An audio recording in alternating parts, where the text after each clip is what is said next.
ശരിക്കും കാവിക്കോടിയൊക്കെ കാണുമ്പോഴാണ് നമുക്ക് ആ ഒരു സ്പിരിറ്റ് തന്നെ വരുന്നത്. എനിക്ക് ആക്ച്വലി ആ കാവിക്കോടിയൊക്കെ കാണുമ്പോഴാണ് ആ ഒരു നമ്മൾക്ക് വേണ്ടി അങ്ങനെ ആൾക്കാരുണ്ട്, ഇങ്ങനെ ഒരു ഗ്രൂപ്പ് ഉണ്ട് എന്ന് അപ്പോഴാണ് നമുക്ക് മനസ്സിലാവുന്നത്.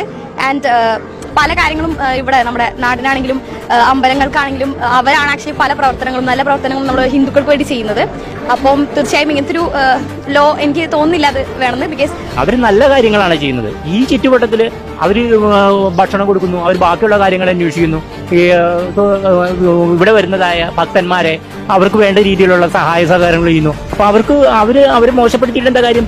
RSSകാര് മോശക്കാരാണെന്നുള്ള അഭിപ്രായം നമുക്കില്ല. അവര് പിടിച്ചുപറിക്കാരോ കൊള്ളക്കാരോ തീവ്രവാദികളോ ഒന്നാണെന്ന് നമുക്ക് തോന്നിയിട്ടില്ല ഇതുവരെ. മനസ്സിലായി. പിന്നെ അവര് സംഘം ചേരുന്നു, അവര് എന്തെങ്കിലും നല്ല കാര്യങ്ങൾ ചെയ്യുന്നു. 5 വയസ്സുള്ളപ്പോൾ ഇവിടെ വന്നതാണ്. എനിക്ക് 40, 50 വയസ്സായി. ഈ 50 വയസ്സിനോടേക്ക് അവർ ഒരു തീവ്രവാദപരമായ പ്രവൃത്തിയോ മോശപ്പെട്ട ഒരു പ്രവൃത്തിയോ ചെയ്തതായിട്ട് എനിക്ക് ബോധ്യപ്പെട്ടിട്ടില്ല. സേവാഭാരതികൾ പ്രവർത്തിക്കുന്നുണ്ട്, ആളുകൾക്ക് ആഹാരം കൊടുക്കുന്നുണ്ട്, അതുപോലെ കുട്ടികൾക്ക് പുസ്തകങ്ങൾ കൊടുക്കുന്നുണ്ട്. പിന്നെ അവർ ശാരീരികമായിട്ട് ഇത് വ്യായാമം ചെയ്യും, അത് തെറ്റൊന്നുമില്ല. അത് മനുഷ്യന് ഇപ്പോഴത്തെ വ്യായാമം ആവശ്യമാണ്. ശാഖ നടക്കുന്നതെന്ന് പറഞ്ഞിട്ടുണ്ടെങ്കിൽ ഇവിടെ ഹൈന്ദവ ഏകീകരണത്തിന്റെ ഭാഗമായിട്ട് നടക്കുന്ന സംവിധാനമാണ്. ഒരു രാഷ്ട്രീയ പ്രസ്ഥാനമല്ല, ഒരു സന്നദ്ധ സംഘടനയാണ് രാഷ്ട്രീയ സ്വയംസേവക സംഘം എന്ന് പറയുന്നത്.